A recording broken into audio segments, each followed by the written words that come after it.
ఓం శుభంకర్యే నమః.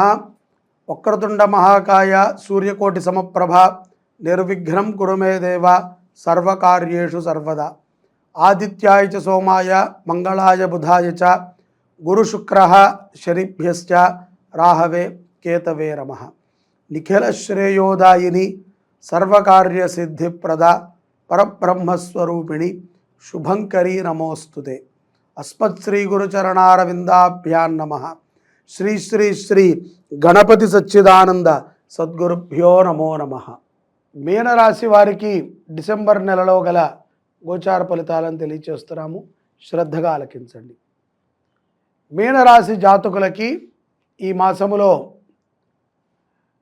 ఆర్థికపరమైనటువంటి ఇబ్బందుల నుంచి బయటపడతారు. స్నేహితుల నుంచి అపారమైనటువంటి సహాయ సహకారాలు అందుతాయి. ఉద్యోగం చేసుకునేటువంటి వారికి ఉద్యోగములో కూడా మీ స్నేహితులు ఉంటారు, తోటివారు ఉంటారు. వారి యొక్క చిన్న సూచన మేరకి అద్భుతమైనటువంటి విజయాన్ని పొందటమే కాకుండా గుర్తింపు కూడా లభిస్తుంది. కొన్ని సందర్భాలలో మనము ఎదుట వారిని పొగడటం కాదు, ఎదుటవారి యొక్క పొగడతలకి కూడా మనం అర్హులమై ఉండాలి. ఎంతసేపు కూడా మనం పొగిడితే పొగిడించుకునేటువంటి వారే ఈ సమాజంలో ఉన్నారు. మనం కూడా దానిని ఆశిస్తాం. చాలామంది చెప్తూ ఉంటారు కదా, ఎక్కడా మా పేరు వద్దండి అని. అదే పొరపాటున ఎక్కడైనా వాళ్ళ పేరు రాస్తే పేరు తప్పు రాశారండి అంటారు. అదే మాట వాళ్ళే అంటారు మళ్ళీ. కాబట్టి సమాజంలో మనం బ్రతికే విధానం బట్టి పరమాత్మ మనకి అటువంటి స్నేహితులని పరిచయం చేస్తాడు. మీనరాశి జాతకులు చక్కటి సద్భావనతో ఉంటే స్త్రీ పురుషులు ఎవరైనా సరే అటువంటి వారే పరిచయం అవుతారు. ముఖ్యంగా ఎదుట వారిని పలకరించేటప్పుడు కొంత ప్రేమతో ఆప్యాయతతో పలకరించండి. అహంకారం వలదు. చాలామందికి ఒక రకమైనటువంటి అహంకారం ఉంటుంది. నేనేంటి పలకరించేది, నేనేంటి వాళ్ళని చూసేది. కాబట్టి అహంకారము ఉండకూడదు. అలాగే ఆప్తులని, మిత్రులని, ముఖ్యంగా కుటుంబ సభ్యులని, ఎవరైనా సరే కొంతకాలం వరకే ఉంటారు, కానీ కుటుంబం మనం ఉన్నంతకాలము మనతో ఉంటుంది. మేనత్తలు కానీ, మేనమామలు కానీ, బాబాయిలు, పిన్నులు, అలాగే బావలు, మరదళ్ళు, అక్క చెల్లెళ్ళు, అన్నదమ్ములు, వీళ్ళందరూ కూడా మన జీవనం ఉన్నంతకాలము ఉంటారు. మిత్రులు వాళ్ళు దూరంగా వెళ్ళిపోవచ్చు, కానీ వాళ్ళకి మనం కొన్ని షేర్ చేసుకోలేకపోవచ్చు. మిత్రులు మారుతూ ఉంటారు. కొంతమందికి ఉంటారు ఆప్తమిత్రులు, వాళ్ళతో అన్నీ మాట్లాడుతూ ఉంటారు. అలా ఉంటే పర్వాలేదు, కానీ వాళ్ళనే బేస్ చేసుకొని మనం ఉంటాం. అది ఈ మాసములో మీకు ఉపయుక్తమైంది. ఆ మిత్రుల ద్వారా, సోదరుల ద్వారా మీరు విశేషమైనటువంటి ఫలితాలని పొందబోతున్నారు. విద్యార్థులు కూడా చక్కటి విద్యాభ్యాసం మీద శ్రద్ధ పెట్టి చదవటం జరుగుతుంది. ఉత్తీర్ణమైనటువంటి స్థితికి చేరుకుంటారు. అలాగే స్త్రీలు మీరు కూడా ఏదైనా ఒక చిన్నపాటి వ్యాపారం ప్రారంభిద్దామా, చిట్టీలు వేద్దామా, లేకపోతే ఇంకేదైనా చేద్దామా, 10 మందితో కలిసి మమేకమై ఏదైనా చేసేటువంటి కార్యానికి శ్రీకారం చుట్టడం గమనించవచ్చు. విదేశాలలో ఉన్నటువంటి మీనరాశి జాతకులు కొంత స్వదేశం మీద పెట్టుబడి పెట్టడం చూడవచ్చు. వాళ్ళ యొక్క కళలు కొన్ని సహకారము చేసుకునేటువంటి మాసము డిసెంబర్ మాసము మీనరాశి వారికి. అలాగే ఖరీదైనటువంటి వస్తువుల మీద శ్రద్ధ కూడా అవసరం. చేజారిపోవటమో, పోవటమో, మన వస్తువులు ఎదుట వారికి ఇస్తే వారు అదిగో ఇస్తామని చెప్పి ఇవ్వకపోవటము, ఇలా ఏదో కొంత తర్జన భర్జన అవుతూ ఉంటారు. రాగద్వేషాలకి అతీతంగా ఉండండి.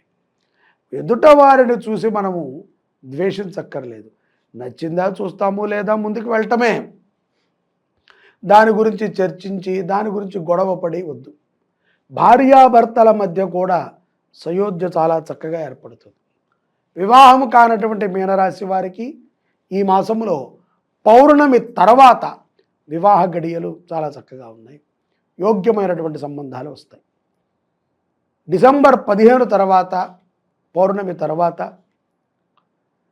ఉద్యోగంలో స్థిరత్వం లేనటువంటి వారు కూడా స్థిరత్వాన్ని పొందగలుగుతారు మీనరాశి జాతకులు. అలాగే ఆర్థికపరమైనటువంటి కొన్ని చిక్కుముడులు పెడతాయి. న్యాయపరమైనటువంటి పోరాటాల ఎందుకు కూడా డిసెంబర్ మాసములో పౌర్ణమి తర్వాత సంతృప్తికరమైనటువంటి వర్తమానం అందుతుంది. కొన్ని సందర్భాలలో మనము పెట్టినది ఏది కూడా నష్టము జరగదు. మీరు కుటుంబంలో భార్యా పిల్లలతో, లేకపోతే భర్త గారు భార్యా పిల్లలతో, భార్య గారు భర్తతో పిల్లలతో అన్యోన్యంగా ఉండాలి. ఎక్కడా దాపరికాలు ఉండకూడదు. ఏది ఉన్నా సరే స్పష్టంగా మాట్లాడుకుని నిర్దిష్టమైనటువంటి సమయానికి చేయాలి. తొందరపడి ఎవరికి పడితే వారికి మాటలు ఇచ్చేసి మాట నిలబెట్టుకోలేక తడబడకూడదు. ఆవేశపూరితమైనటువంటి నిర్ణయాలని కట్టుబెట్టండి ఈ పౌర్ణమి తర్వాత. గోమాత సకల దేవతా స్వరూపిణి. ప్రతిసారి చెప్తూనే వచ్చాను నేను, మీనరాశి జాతకులు గోవుని పోషించడం ద్వారా వంశము వృద్ధి. ఎవరికైతే సంతానము లేదో సంతానం పొందుతారు. ఏ సంతానమైతే గనక సక్రమమైనటువంటి మార్గము లేదో అది సక్రమైనటువంటి మార్గాన్ని పొందుతుంది. ఏ సంతానమైతే గనక ఉద్యోగము లేక ఇబ్బంది పడుతుందో వాళ్ళకు ఉద్యోగాలు వస్తాయి. ఏ సంతానమైతే కనుక వివాహము కాక ఇబ్బంది పడుతున్నారో వాళ్ళకి వివాహం అవుతుంది.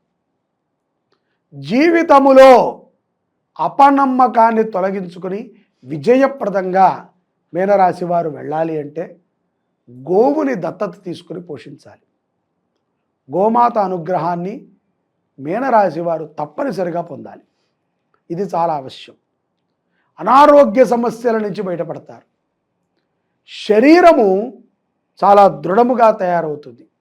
ముఖ్యంగా ఏదైతే గనక అటూ ఇటూ ఉండేటువంటి ఆలోచనలు ఉంటాయో నిలకడైనటువంటి ఆలోచనలు కలుగుతాయి.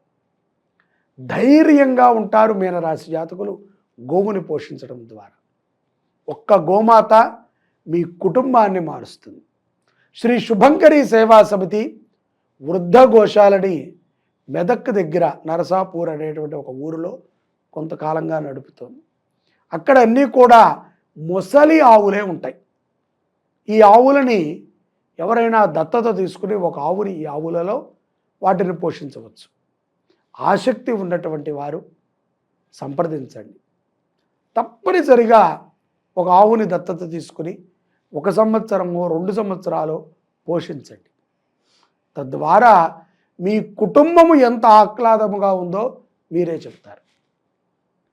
ఇది సులభమైనటువంటి పని అయితే కాదు, ఒక బాధ్యత. ధర్మం పట్ల, దేశం పట్ల మన బాధ్యతని చాటుకోవాల్సిన సమయం ఇది. గోవులు అంతరించుకుపోతున్నాయి. చాలామంది వ్యాపారంగా గోశాలను నడుపుతూ ఉంటారు. కానీ మా శుభంకరి సేవా సమితి అటువంటి వ్యాపారములతో ఈ శాలని నడపట్లేదు. వృద్ధ గోవులని మాత్రమే ఇక్కడ పెట్టుకుని వాటిని పోషిస్తున్నాం. వాటి ఏ ఉత్పత్తిని మేము అమ్ముకోవట్లేదు, అమ్మనివ్వట్లేదు కూడా. కాబట్టి సహకరించండి. మీనరాశి జాతకులు అదృష్టవంతుల కండి. జై శుభంకరి. సర్వే జనాః సుఖినో భవంతు. శ్రీ శుభంకర్యై నమః.